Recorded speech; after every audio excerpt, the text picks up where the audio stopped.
Good afternoon. It's just gone 1 o'clock on Friday, the 8th of August 2025. Welcome to UK Column News. I'm your host, Charles Malet, and I have with me in the studio today Patrick Henningsen. Welcome to the programme, Patrick. Great to be with you, Charles. Good stuff. And we're going to be joined, I'm pleased to say, by Kit Klarenberg of the Grey Zone, who is in Belgrade, Serbia at the moment. And we will also have another contribution from Will Coleshill with one of his Willsy reports. Now, in the programme today, we're going to be looking at threat analysis by Dutch intelligence, particularly pertaining to Israel, also how the crossing of small boats is being weaponised on all sides of the political debate, as well as a look back at the events as they unfolded in the former Yugoslavia 30 years ago.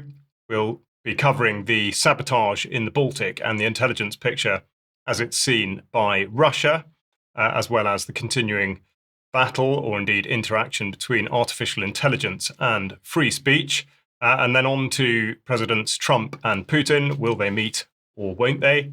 And then a look at the battle lines being drawn in space. As I say, there'll be Willsy reporting from a recent event showcasing what's going on in young and inquiring minds, and then a piece on the continued plundering of the natural landscape and denial of access to it. But first, because it is a story that we've covered a lot over the last few weeks, a story that relates to the proscription of Palestine Action, the group now deemed to be a terrorist entity, and the Crown Prosecution Service have announced charges under Section 13 of the Terrorism Act 2000 of individuals from the 5th of July, the very day that Palestine Action was prescribed, for, quote, showing support for prescribed terrorist organisation Palestine Action. Now, Section 13, as we will have referenced before, concerns wearing of clothing and the display of articles. And the use of language here is undoubtedly designed to be enormously subjective. So this is from the legislation itself, and this is the wearing of clothing or using articles in such a way or in such circumstances as to arouse reasonable suspicion that he is a member or supporter of a prescribed organisation. So you can see where that can go. Now, for contrast, and indeed to maintain distance from the case as warned to do so by the CPS themselves, we're going to look at a tweet by Alistair Campbell from his Rest is Politics talk show, and this deals with Section 12, which of course is relevant to other means of support to a prescribed organisation.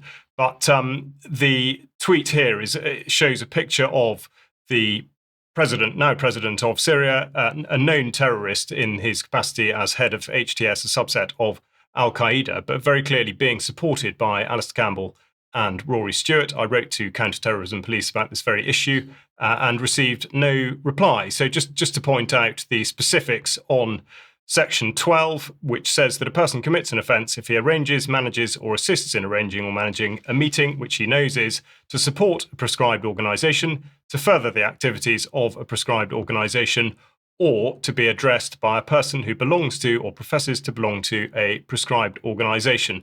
Clearly, no action taken there, but when it comes to three people apparently supporting Palestine Action via the wearing of clothing, a completely different matter. I don't think anybody listening or watching will be enormously surprised by that, but it is nonetheless something that's very important to keep track of. So that's where we're going to start the programme. And I think providing public relations support for the former deputy head of ISIS probably should fall under that. One would think so. Arbitrarily or indeed speaking. hope so. Yes, exactly. But I'll now hand over to Patrick for the next update, as I say, concerning the Dutch intelligence. Sure. This is an interesting story, and we're going to be welcoming Kit Klarenberg in a moment to talk about it. But just going on to the situation at hand, the National Coordinator for Security and Counterterrorism in the Netherlands, in Amsterdam here. This is under the Ministry of Justice and Security. Look at what's happened here. Israel has been declared a, quote, terror threat. Pretty unbelievable. And I want to point people to this article here. I'm somewhat surprised to see this, but there seems to be a slow-moving trend around Europe and little baby steps in terms of putting and isolating Israel into a corner. Dutch intelligence flags Israel as a, quote, state threat. Kit Klarenberg, this is up at Global Delinquents. This is Kit's Substack publication here. Go up to Substack, just type in Kit Klarenberg or global delinquents, and he'll bring you right to his archive here. Pretty unbelievable. I want to bring onto the program right now Kit Klarenberg. He's also editor of the Grey Zone UK, and he's also published in a number of excellent publications like Mint Press News and others. Kit, welcome to the program. Kit, explain to us how this came about. I find this to be extraordinary, especially considering the really strident and aggressive rhetoric by European leaders in support of Israel since October 7th, 2023. Explain to us what's happening, Kit.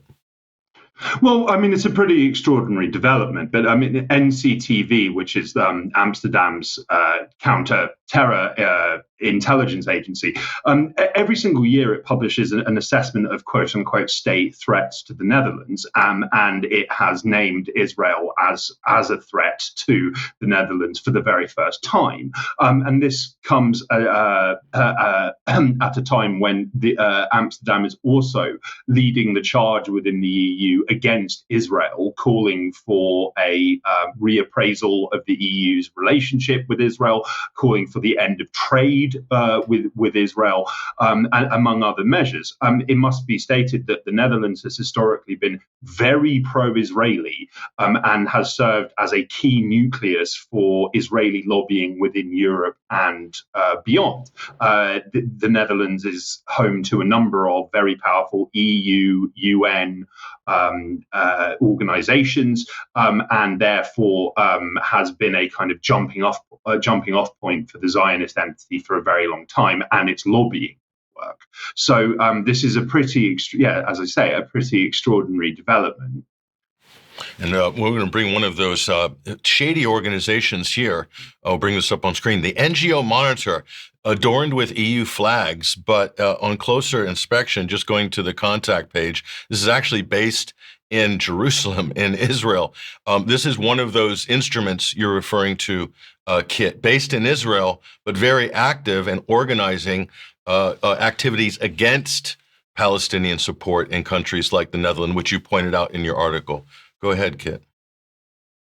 Yeah, sure. So it's like, I mean, as I mentioned, that because the Netherlands is home to all of these powerful international institutions, including, of course, the International Criminal Court and the International Court of Justice, ensuring that there is a friendly environment locally in political terms is of utmost importance to Tel Aviv.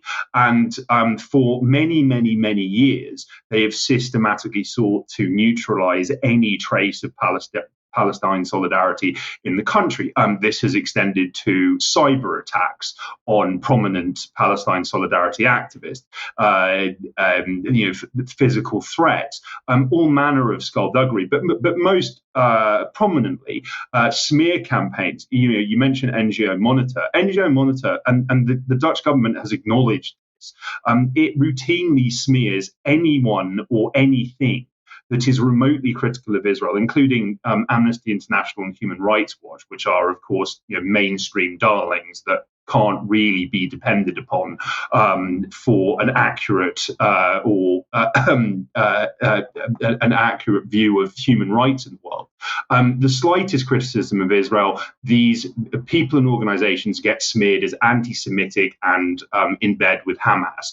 And this has been a very, very successful, devastatingly successful strategy that has been deployed over and over and over again. Over the years, it has led to organizations having to shut down. NGO Monitor has successfully lobbied the Dutch government to cut funding for Palestinian organizations. The current kind of volte-face, for want of a better word, on Amsterdam's part is unprecedented, and I do think that it could lead to a wider unraveling of the Zionist lobby's influence throughout Europe, because increasingly governments are waking up to the fact that yes, the Israeli lobby is a deeply mephitic influence on politics and society. The report in question from NCTV, it hones in on what I would consider it was shocking, but it was a relatively minor chapter in the Dutch Israeli lobby's litany of shame, actually, where in late 2024 there were riots in Amsterdam by Israeli football hooligans. The Tel Aviv moved very quickly to try and shape media and political narratives around what happened. To try and frame it as a kind of Nazi-style pogrom, when in reality a bunch of thuggish far-right Israeli football club ultras turned up in Amsterdam specifically to cause trouble. They tore down Palestinian flags. They attacked Muslim residents of the city, of which there are a great many, including women, and they chanted absolutely repulsive, racist, anti-Arab, anti-Muslim slogans and cheered on the IDF. Yes, in the scheme of things, this is relatively minor. But the NCTV has finally acknowledged that this is deeply problematic because, yes, there are a wide variety of political and media figures who ignored the fact that the Israelis had specifically come to make trouble and framed what happened as this completely unprovoked attack on Jews because they were Jews. The mayor of Amsterdam, yes, likened what happened to Crystal Night and Nazi pogroms in general. It was quite extraordinary, and the root cause of this was the Israeli government circulating extremely dodgy dossiers to MPs and journalists with a very specific framing of what happened. Indeed. And also, just to add to what Kit was saying about the trend real quickly here, Netherlands notifies Israel to call to suspend a trade agreement, a trade association agreement. So that's part of that European trend, Charles. So things are gradually moving. But thank you, Kit, for that. Absolutely, report. Yeah, thanks, Patrick. And just sticking with the theme brought out there of sort of whipping up tensions, this is absolutely something that's been going on over on this side of the channel, with both the Prime Minister and the Home Secretary talking tough, one might say, on what they're describing as smuggling gangs, suggesting that they are indeed taking action, that people are being detained and all the rest of it. Of course, a year ago, this was very much a political and social flashpoint, as it's becoming this summer. And the main point here is that they're shifting focus from the policy of migration and concentrating on a very, very small detail, which they're describing as these smuggling gangs, rather than focusing on the area of concern in the country, which of course is the migrants themselves and indeed where they're going and where they've come from. But the intent here to stoke fear and division. But we'll just listen to what the Home Secretary had to say on the matter, and please listen with a questioning ear and think whether or not you do endorse exactly what it is that she's saying.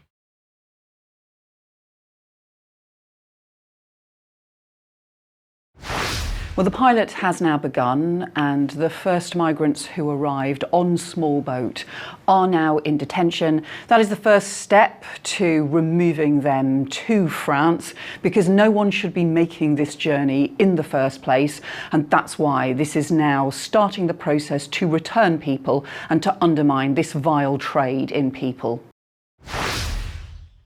No, it's very obviously a political football, and it's being kicked all over the park. And I think the other point to make here is that across the political spectrum, it's very, very obvious that the drive here is towards digital identity. That is the proposed solution to this particular problem, and it's just going to be sold in a number of different ways. Patrick, you've got a bit more on this and how it's being reported. It's also about cultivating electoral support for the next administration here. Nigel Farage, accused of fanning the flames by his nemesis at the Mirror here. We'll bring this up on screen for a moment. Nigel Farage fanning the flames of hatred, dangerous claims of a cover-up. So another sort of Stockport-style cover-up accusation here. Labour MP from Dover and Deal, Mike Tapp, basically calling him a fake patriot, exploiting divisions of hate for his own political gain. And this is what Nigel Farage said on Monday. And again, talk about fanning the flames. I mean, this one just keeps going. What caused unrest in our streets after Stockport last year was us not being told by the police that the status of the attacker in Stockport. That led to crazy conspiracy theories spreading online. So he's basically saying that it's really not the mob's fault for rioting, and it's not our fault for egging on the mob. It's the fault of the police for not disclosing the ethnicity and the religion of the assailant. So they're trying to rewrite the rules of criminal justice to basically say, give succor to an angry mob.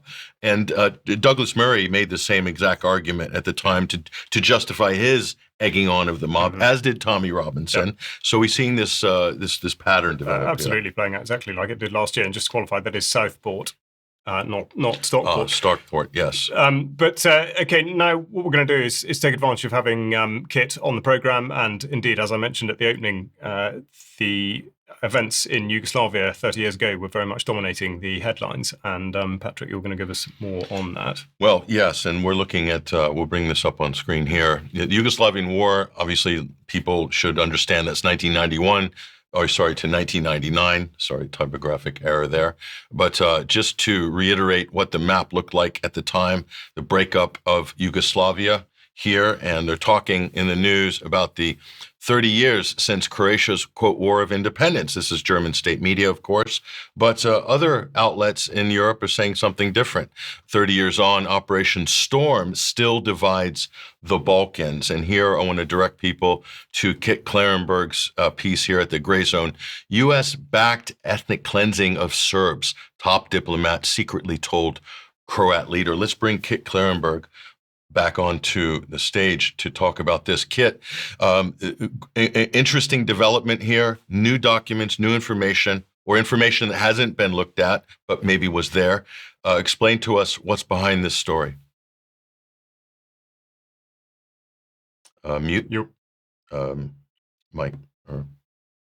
So, yeah, sure. So August 4th marked the 30th anniversary, of Operation Storm, which is, I mean, very few people in the West know about. I'm quite surprised that there's been any critical media coverage of this whatsoever in the mainstream, but as you just demonstrated. But yeah, it's little known outside the former Yugoslavia, but it was a US planned military strike, which removed the entirety of Croatia's Serbian population, which is 300,000 people. Many were forced to flee on foot. The elderly and infirm who couldn't run away basically just got killed, and all of their property was either burned to the ground or stolen by Croatian forces. And yeah, it was the product of the US backing neo-Nazi forces and using them as quote unquote junkyard dogs to break up Yugoslavia. Does this sound familiar at all, to what's currently happening, or what the Western powers planned to happen in Donbass, but hasn't really worked out since February 2022, if not, February 2014, when the Ukrainian government was overthrown by a CIA, NED, MI6 coup? Yes. Yeah. Well, the blitzkrieg that was planned that Russia intervened to prevent on February 25th, 2022. Of course, that's totally denied by the West. But Madeleine Albright and the entire U.S. foreign policy apparatus was very anti-Serb. So they're denying a Nakba, effectively, of the Serbian population in Croatia. That's effectively what happened there. And it's interesting. We'll bring up on screen here. This is Richard, we'll bring this up, a diplomat from the United States, Richard Holbrooke, who was a leading U.S. diplomat at the time, admits, we said publicly that we were concerned, but privately, you knew what we wanted. And he's talking here to, I believe, he's had a conversation with Tudjman, I believe was the leader in Croatia at the time. So it's admitted, Kit, the United States backed an actual pogrom in Europe not so long ago, 30 years ago. Yeah, well, I mean, it's quite remarkable because Franjo Tudjman was elected on an explicit platform of effectively removing Croatia's entire Serb population, which was, like hundreds of thousands of people. On the campaign trail, he openly venerated the Ustasha, which was this kind of Nazi puppet state created in World War II by during the Axis invasion of Yugoslavia. They ruled with a brutality that shocked the Nazis themselves. They would do things like kill children by picking them up by the legs and smashing their heads into walls. They had dedicated camps for slaughtering women and children.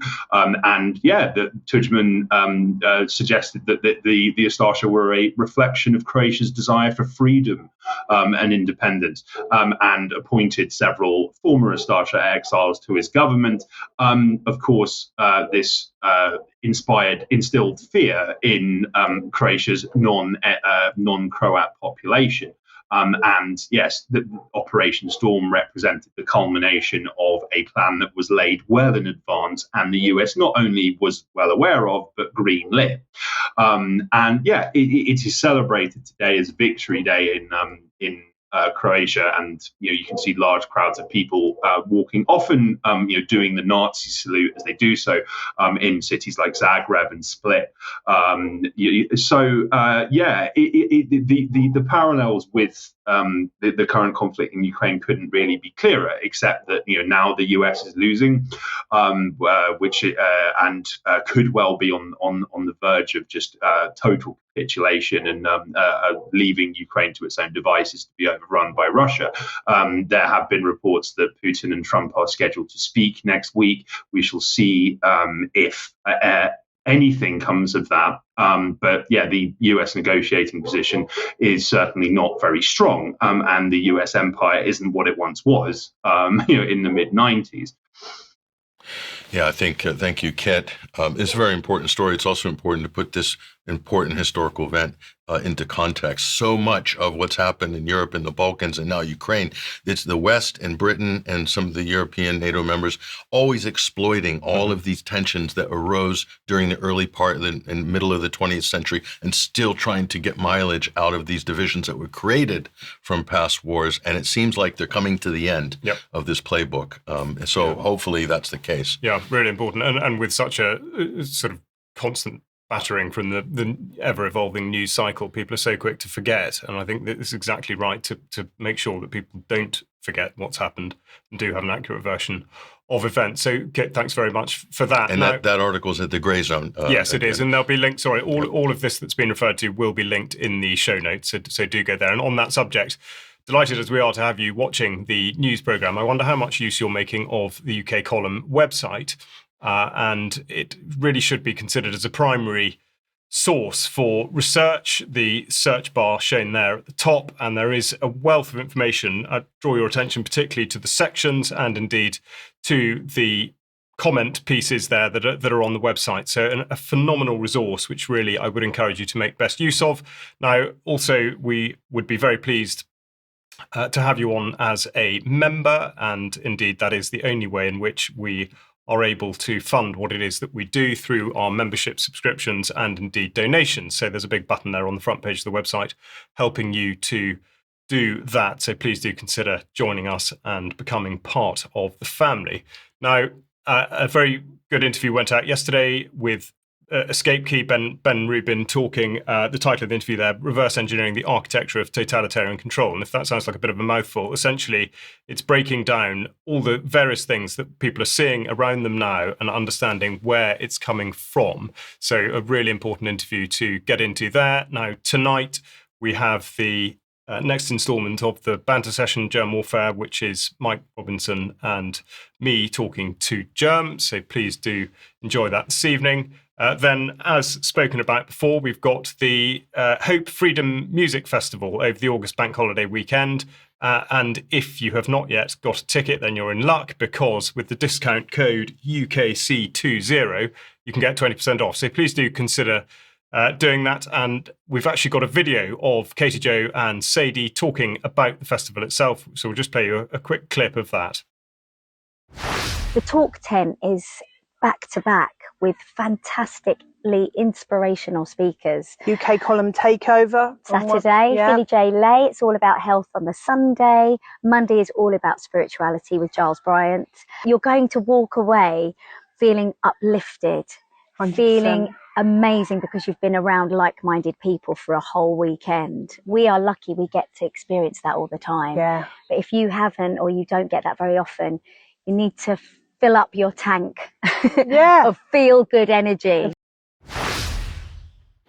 So get your tickets there. We will be there. Just to reiterate, we will absolutely be running that talk tent on the Saturday, and it'll be a phenomenal day and a phenomenal festival. So once you've got that out of the way and August has passed, the next thing to think about is October and indeed York, because we've got our next on-location event happening there, which is going to be an extremely exciting day. The focus of the day is going to be health, and we've got an amazing array of speakers, which we will be starting to announce soon. So make sure that you remain watching until the very end of the programme. Hint, hint. But it's going to be an in-person event with a great, absolutely lovely venue and a large audience in person, and there'll be an evening session as well, so you can join us for that too. But I would recommend that you get on with it because tickets are selling very quickly. We've sold well over half now, and we are expecting to sell that out. But don't worry, there is a live stream as well if you're unable to get there in person.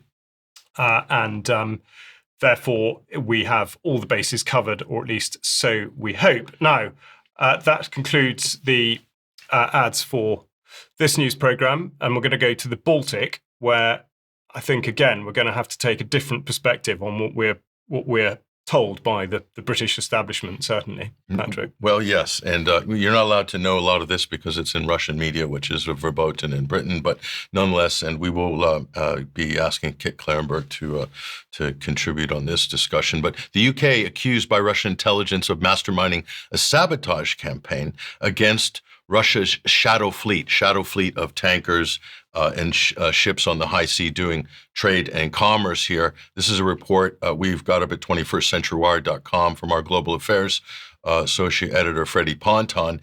And this has got a lot of interesting positions in it that I think people need to consider.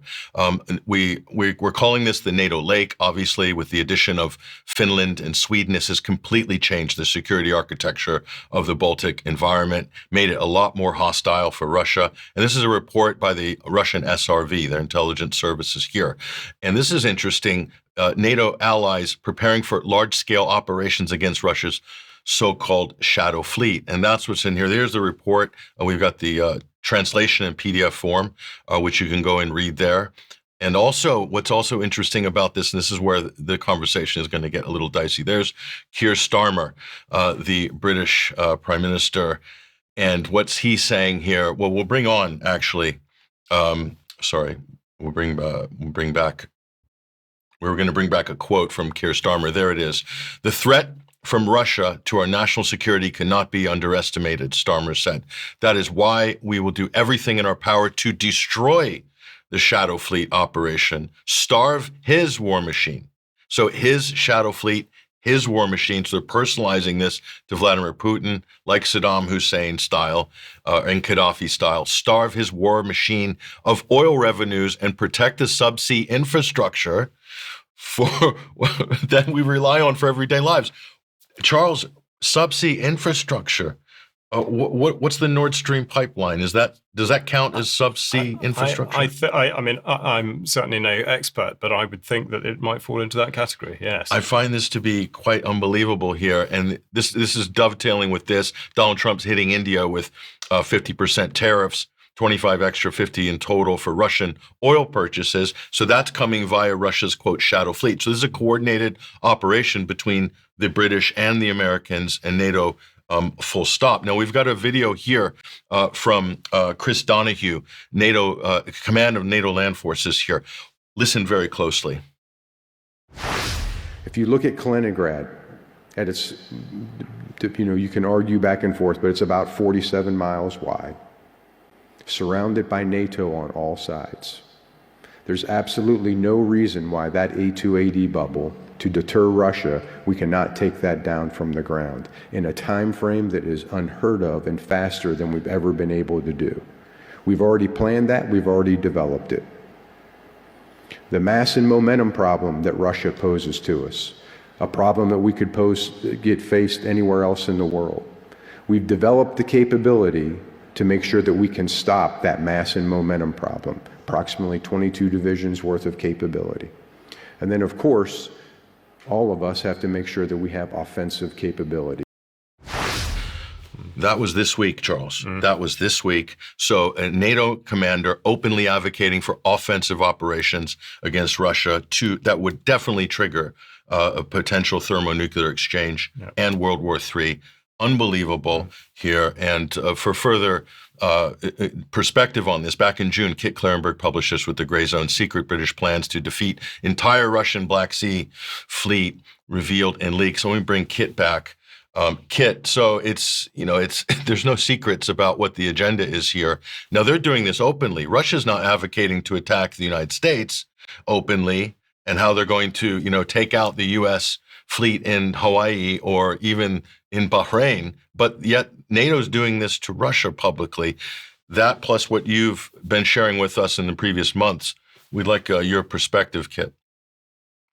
Yeah, well, I mean, I'm amazed that first at Russia's restraint, but also the fact that it's taken them so long to publicly discuss the fact that Britain is behind all of this. I mean, in March 2022, there is an organisation known as the Council on Geostrategy, which is funded by the British Foreign Office and various defence contractors, and it published a report which openly stated that the Black Sea region was of significant importance to the UK geopolitically, and it advocated for assisting Ukraine in destroying Russia's Black Sea fleet. So, I mean, we didn't even need the leaks I reported on to know that Britain was behind this.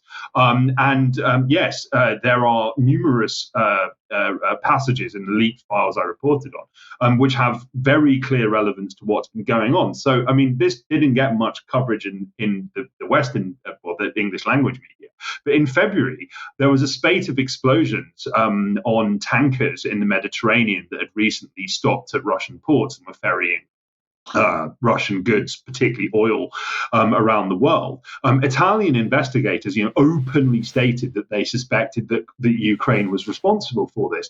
Now, in the leaked, in the leaked files that I reported on, there's all sorts of references to training the Ukrainians to use limpet, deep sea divers to attach limpet mines to Russian ships in the Black Sea to sink them.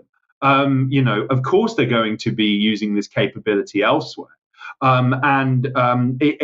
What's interesting about the Ukraine's preponderant focus on attacking Russian shipping in the Black Sea is it actually has no battlefield benefit for them whatsoever. I mean, they might get a propaganda boost out of it, but it doesn't change the reality of the front line in Donbass. But they are expending, a large amount of people and resources, often on suicide missions, to try and attack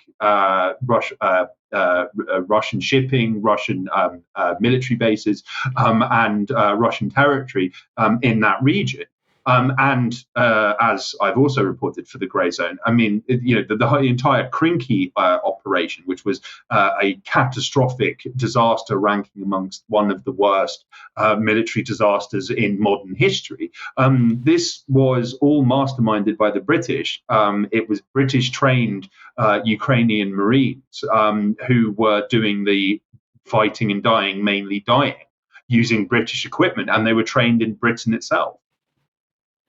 No, and to that point, TJ Coles, also for the Grey Zone here, just to remind people, from 2015, the UK has trained over 22,000 Ukrainian military personnel as a part of Operation Orbital Maritime Training Initiative. And this is all detailed in TJ Cole's book, Britain's Secret Wars, where he documents how the UK spent all this time and money and using the conflict and Stability Fund. I think there was some money allocated for that, maybe about 30 million during that period, 2017 to 2020.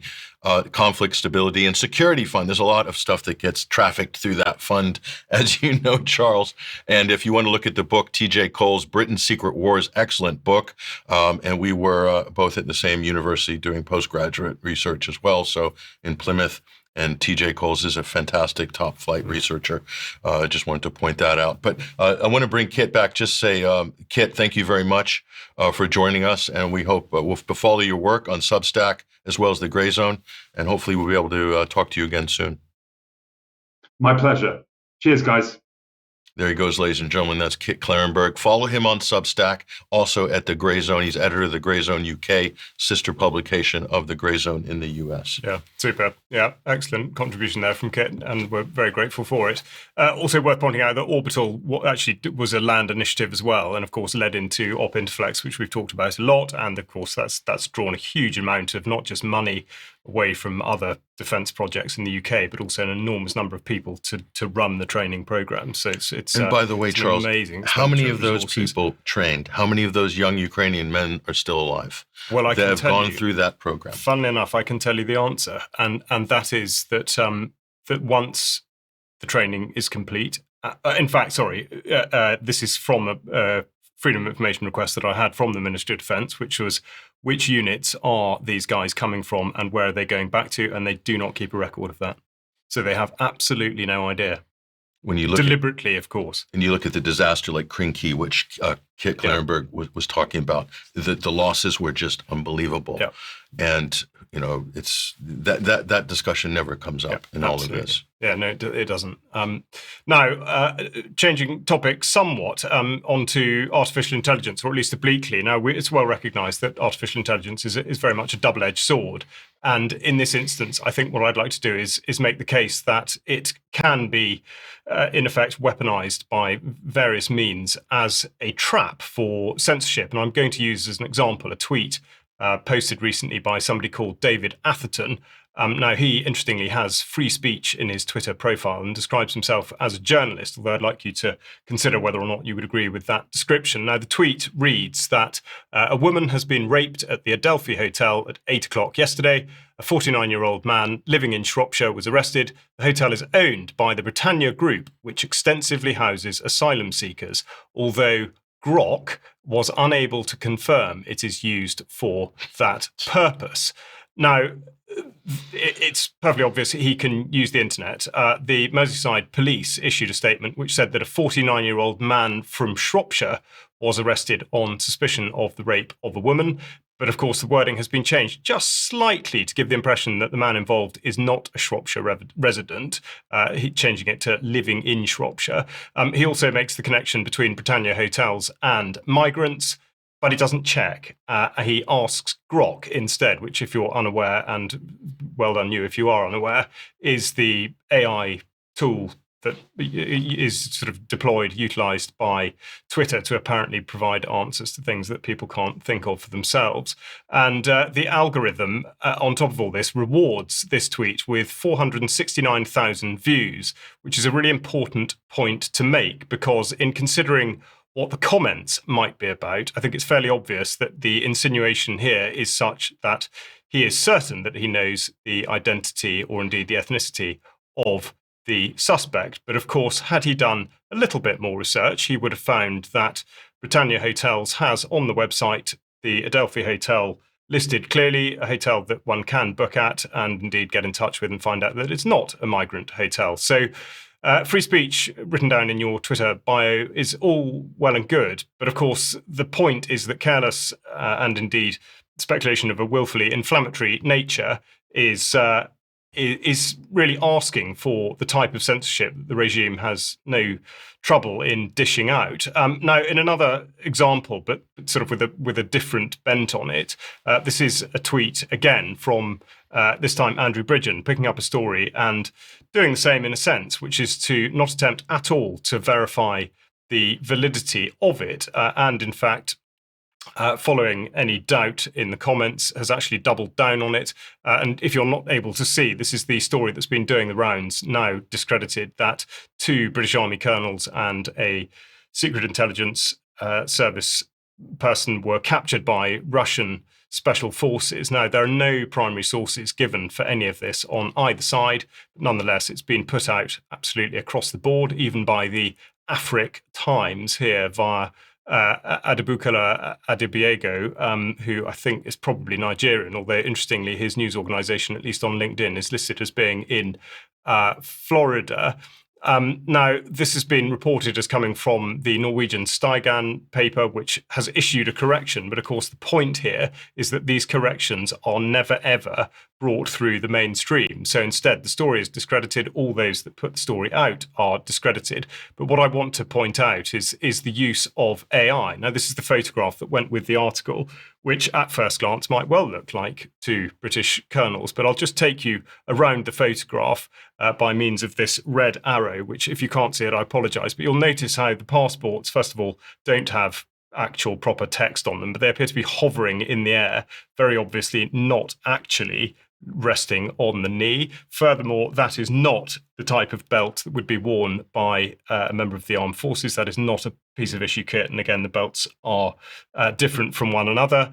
Again, we have a missing piece of the uniform. There would normally be a rank slide at that point on the current iteration of the DPM. The pattern itself is also wrong, so that's another tell. And then a question is, what is this? I think it's supposed to suggest that it's part of a PRR radio set, but of course there is no such device that looks exactly like that. So again, sort of slightly unanswered. And finally, perhaps my favourite is this weapon, which is quite clearly being held the wrong way round. So you can see just over the chap on the left's right shoulder, there is effectively a hand on what should be a pistol grip, except the weapon is back to front.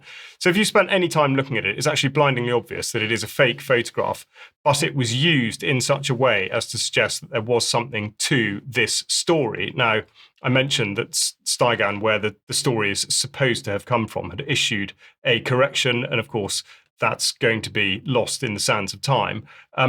George Galloway also reported on this, and I'd just like to just give an idea of how this can be considered when it is addressed critically. So here's Scott Ritter talking to George Galloway about this, having thought about it. I mean, war tourism is just another code word for espionage, for carrying out intelligence activities. Having a pair of colonels do this, though, is where I start to where the narrative starts to lose me. People tend to forget that you don't become a colonel because you're a sprightly, young, athletic individual. You're a colonel because you've been around for a while. Your brain may work better than others because it's been stuffed with more information and you've had higher levels of, command experience, but your knees don't work. Your back doesn't work. The last thing a colonel wants to be doing is war tourism in an actual war. So this is where the narrative falls apart. Until I see the colonels paraded forward, in non-AI generated imagery, I'm going to treat this story with a little bit of circumspect. Quite right.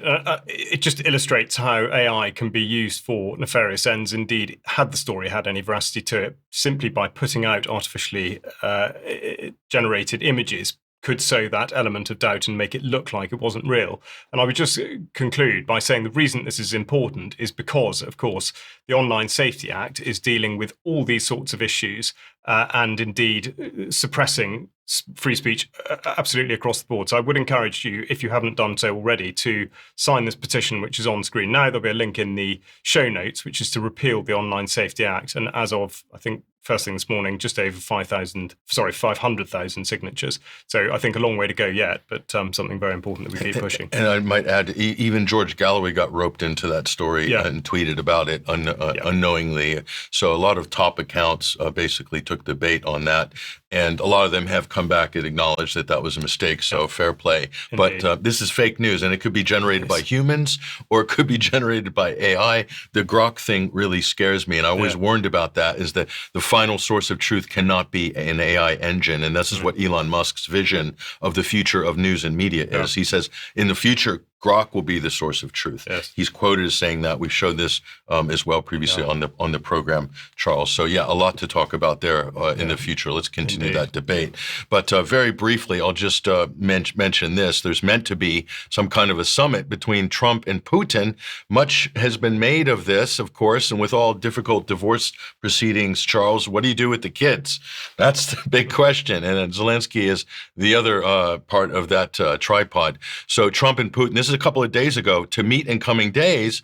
And then suddenly, Charles, it changes, and it's now Trump's Ukraine deadline for Putin arrives, and uncertainty remains over the possible meeting. So now they're arguing over it. And this is exactly what I had said on Daniel Davis's podcast yesterday, is I said, I don't believe any of this, because I know the Russians don't really regard Zelensky as a party to any enduring political or negotiated settlement. So he's the problem, actually. So this is just going to get kicked back, I think, to square one again, and we might be in another protracted cycle of not knowing what's going on. And in the meantime, nuclear threats are being made here by Trump, threatening, basically telegraphing U.S. nuclear deterrent submarines carrying nuclear-tipped Tomahawk missiles, or even conventional missiles, telling him where he's going to park them to basically send a message to Medvedev and to the Russians that the U.S. is a strong nuclear force and they mean business. I mean, what on earth is a U.S. president doing, engaging in this type of rhetoric on social media? I can't think of a worse thing that a chief executive of a world superpower, especially the global hegemon, could be doing at this particular time in history. But then again, I'm not on Trump's cabinet team, so I really don't have much input in the matter. We just have to sit back and cross our fingers that World War III isn't going to kick off. Yeah. There's something in the air, that's for sure, and that leads well into what I'm just about to talk about, which is what's being described as space blindness. Now, if you haven't heard of it, then I really wouldn't blame you, but this is the term that's been used by Major General Paul Tedman, who's the commander, UK space commander, and he's just delivered an address at the Royal United Services Institute, and he's describing the era that we are in as being a new space age, and the importance of outer space in global affairs as being never more evident, no longer just a frontier for scientific exploration, he says. Space is now a domain of strategic, economic, and political competition. And he goes on to say that the national dependency on space is being increasingly being held at risk by space risks and threats. So he's straight away suggesting that there are going to be problems down the track. He's saying that there are over 80 nations with space projects. And critically here, and this goes straight back to what Patrick's just been saying about Trump, he says access is no longer enough. We must be able to control space, defend our assets, and, if required, deny its use to hostile actors. Well, he qualifies it, or at least attempts to, by saying no one wants a war in space, and it is certainly not inevitable, whilst at the same time, I would say, making it sound as though it is pretty much inevitable. He says that we've been working across government as one space, so the same language, despite the fact that we're in a somewhat different arena, and talking about effective governance, of course he is. But he does say that we're not going to do this alone, and I think this is a critical part of it. Space is the ultimate team sport, so being clear on what needs to be nationally separable capabilities to assure effects and provide us strategic autonomy. Now, I won't go on and overquote what he says, but a critical part of this is the fact that in order to do all this, he is completely and utterly reliant upon corporations, and he has no control over what they're going to do, or indeed how they're going to regard him and his plans in the future. But he still continues with this extremely hostile language. He talks about deterring and to endure a first mover strike, and only if necessary fight through and win. So this is incredible language, really.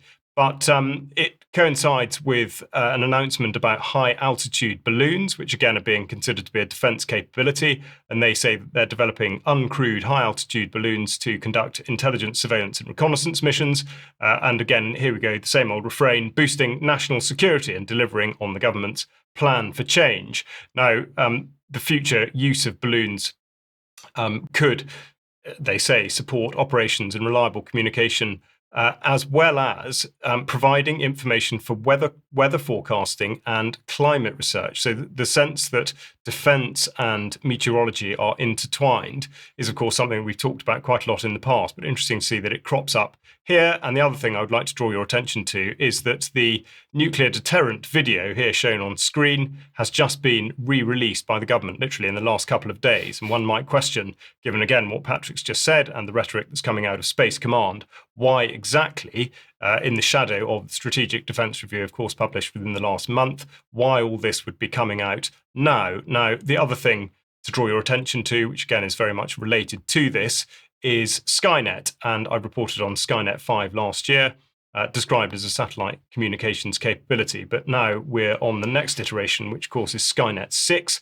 And it says that it will adhere to the concept of allied by design. And this is something that David Ellis wrote on for UK Columns some years ago. To understand where it's all come from, you can go and engage with that, but they say that it's going to have continued engagement with NATO through the Five Eyes, Australia, Canada, New Zealand, UK and US, and other mission partners. Now, going back to the teamwork element, the vulnerabilities of these sorts of programs are monumental because, of course, the Skynet capability is being developed and manufactured by Airbus and Space UK and is scheduled for launch, like all the other things, by SpaceX in 2027. So if the wind changed direction and Elon Musk decides that he doesn't actually want to support this anymore, then the entire operation is dead in the water. And I would just sort of to create a little bit of thought on this, I just draw your attention to the fact that Israel are talking about a successful launch for their Draw 1, the national communication satellite, which of course has been enabled by SpaceX. So it's very easy to see how by inviting people to get involved, which they do at the bottom of their guidance about this, what sort of people will be coming forward and for why. So something I think we'll talk about more. Will the operation be dead in the water, Charles, or will Elon Musk be dead in the water? Well, there we are. Does he have an option? That's an extremely good question and a very good question. But just the element of corporate controls, again, something we've talked about a lot before, it is phenomenal and it seems to be overlooked. It's never actually addressed. The assumption is made that this will just happen. And just quickly, Elon Musk boasted that he provides the backbone for the Ukrainian military on the front line with Starlink. So without Starlink, there's no Ukrainian military can't do any of what they've been doing against Russia. So it is really pivotal. And that's just one operation where they're using this and deploying this. It's happening all around the world. Yeah.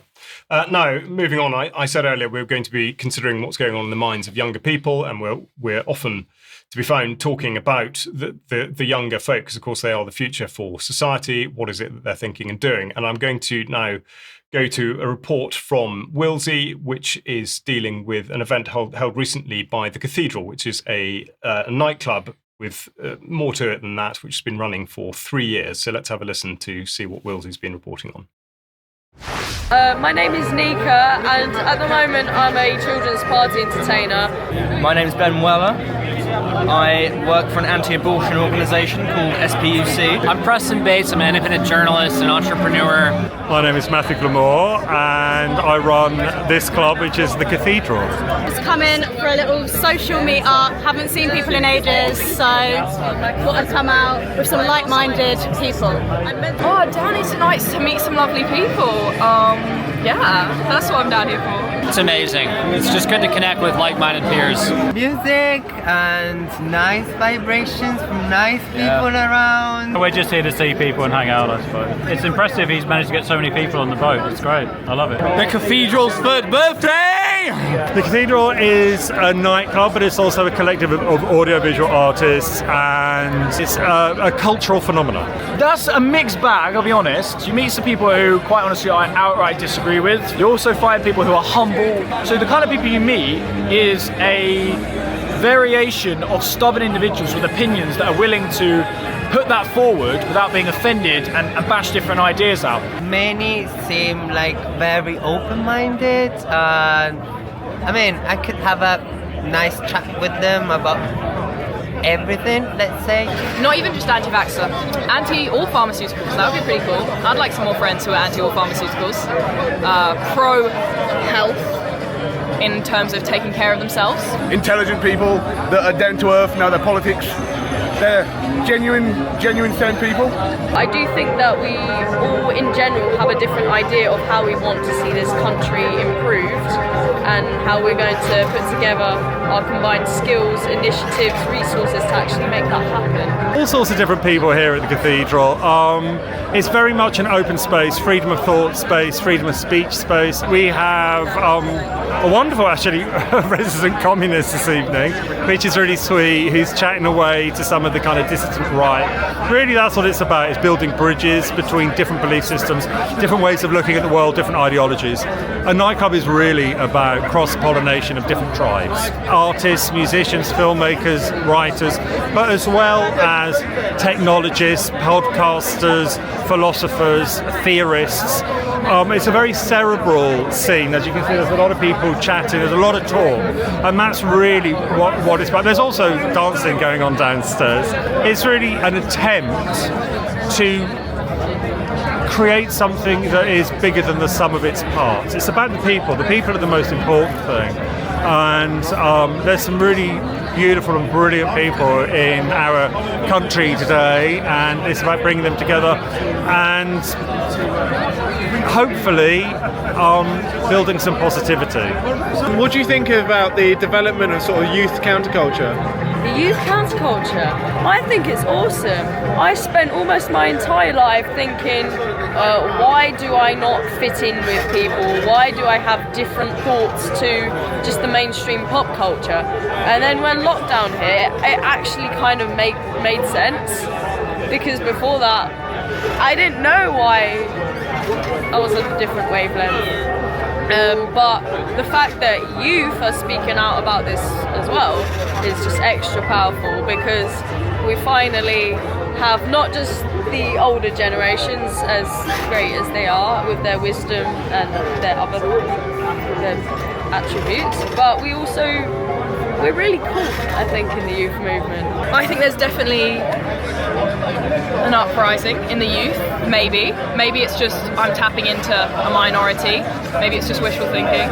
Oh, it's good. It's what we need. We all need this. We all need our own little parties and stuff, because, as always, the mainstream, we need the dissident meetups. It needs to happen. I think it's happened in America and it's worked well. But I think the problem is here is that we've got bad optics in that, to be simple, everything's very grainy and quite a few people are very ugly, and we need to do what the Americans have done and actually organise it better and make it more attractive to people that aren't on our side. The young people who are here are finding confidence in their beliefs and in what they stand for, because they're being backed up by their elders. And I think that's been really missing in London for a number of years. To have, it's not validation, it's not about that, it's about support more than validation. It's about being encouraged to dare to think differently. Oh, England, goodbye.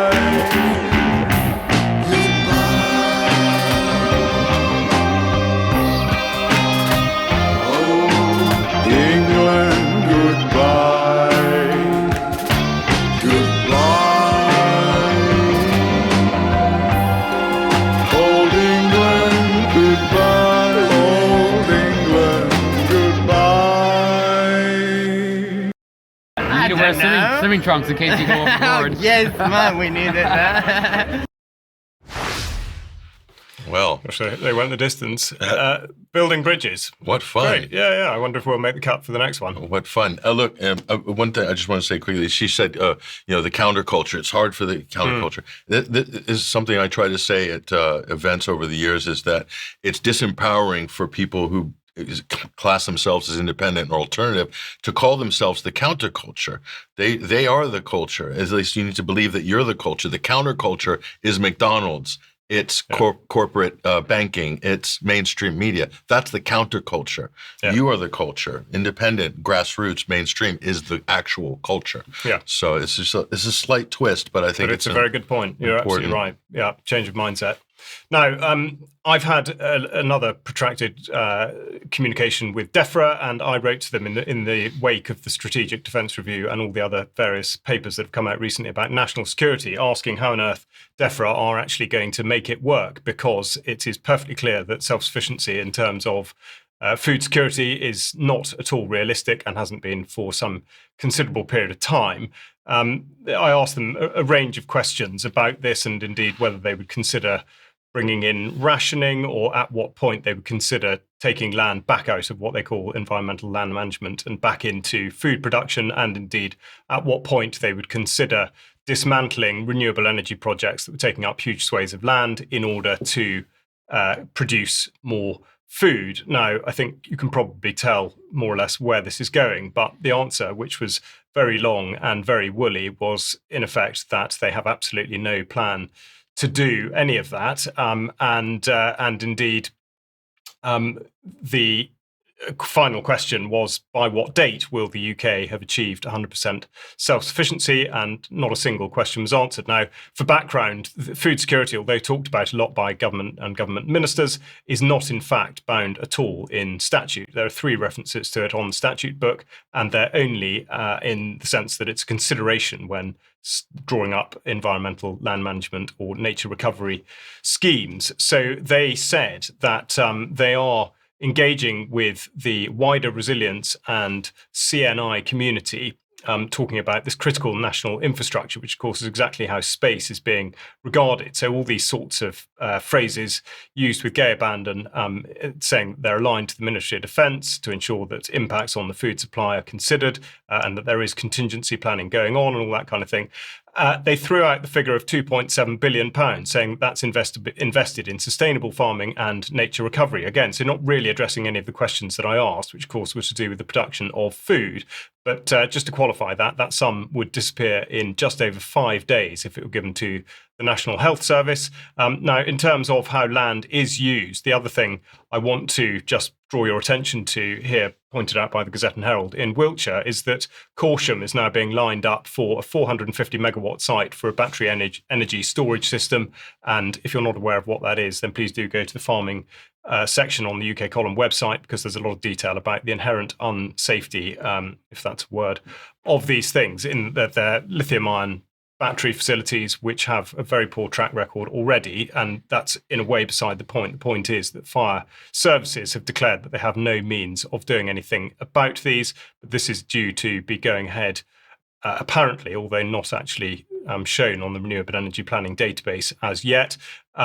Just up the road a few months ago, just outside Cirencester at Preston, there was a fire that broke out there on a solar farm, which also has a battery capability. So it's not as though these things don't happen. And of course, the environmental catastrophe is absolutely terrible. Corsham is a small market town in Wiltshire, and this is the planning database, as I say, which doesn't show this particular projected facility. But just to give an idea, that's probably only a 10-mile radius, and that's the number of battery facilities that are already in play or designed to be in play in that area, and obviously the plan for many more. Now, on a related note, in terms of land that's being taken away, we've got the Ministry of Housing, Communities and Local Government talking about the sale of allotment spaces, which was a story that reared its head a couple of weeks ago with Angela Rayner, supposedly the demon in the piece, saying that that land could indeed be sold by local governments, local authorities. Now, there's some controversy about this, but the blog post says that for the sites to be sold, councils must get approval from the department, and they can only be sold where this is absolutely necessary and where the legal threshold is met. Well, of course, it entirely depends on the very subjective nature of that point as to whether this will happen or not. Now, just to highlight the extraordinary sort of inconsistencies and absurdities and inefficiencies of it, there's one instance where an application by Elstree and Borehamwood Town disposed of 54 allotment plots in order to construct 186 homes. And as part of the application, an adjacent piece of land is going to be developed for 100 allotment places. So somebody's going to have to explain exactly how that makes any kind of sense at all. Another issue we've talked about a lot in terms of resources and indeed access to land is artificial intelligence, which is taking up increasing amounts of land. Of course, we talked about Stargate and the project in Abilene in Texas, which is reported here by the Austin Chronicle. And they've got the picture, really, that these sorts of facilities, this is the projected setup for Stargate, is going to be taking over vast tracts of land. But the issue here is one concerning water, which of course is to suggest that water is going to be prioritised for artificial intelligence, something I was talking about just the other day, but is not being confirmed by any government department in the UK. But it does look like the Austin Chronicle is on to something there. And then we're going to go to Nova Scotia in Canada, where there's been an exercise of powers, which is really normalising the restriction of control of access to land. So in effect, what's been happening now is that the minister has been prohibiting access to the woods on the basis that there is a risk of fire. And there, the quote on screen there, the minister does hereby prohibit entry into the woods without a valid travel permit. So the point that falls out of this, of course, is that it's not so much that access has been restricted, whether or not there's a legitimate reason. It's more that to access it, you need a permit. And this is in effect to normalise the idea that there will be some sort of control mechanism which will enable you to access land in the future. And if you think of the way in which the natural environment now is being described in terms of natural capital and green spaces and blue spaces, I think we have to be very much aware that this is coming down the track and seems to be playing out in Nova Scotia. Yeah. It could be the tokenization of nature, the financialization of nature. These are Absolutely. all part of World Economic Forum future projections and programs. So we could see the convergence of some of these agendas through this type of mechanism. Absolutely right.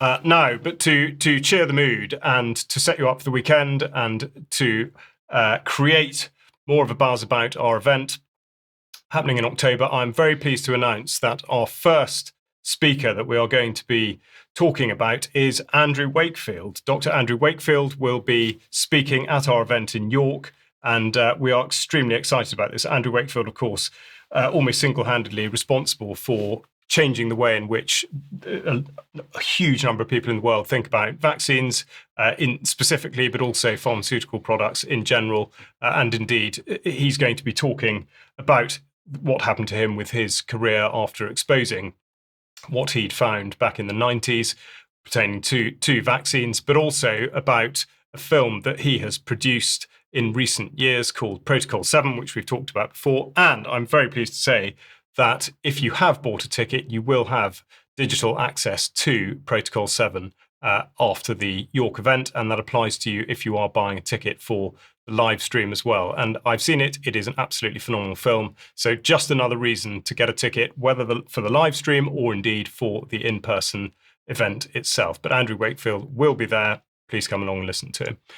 On that note, we will close out the programme. So I'll say thank you very much to Patrick for joining me in the studio. Very many thanks to Kit Klarenberg, and please do go and follow his material via all the various links in the show notes, and indeed to Willsy with another excellent report. And I just remind you that the Germ Warfare banter session will be going out at 7 o'clock tonight. If you are a member, please stay on for extra time, which will be in just a few minutes.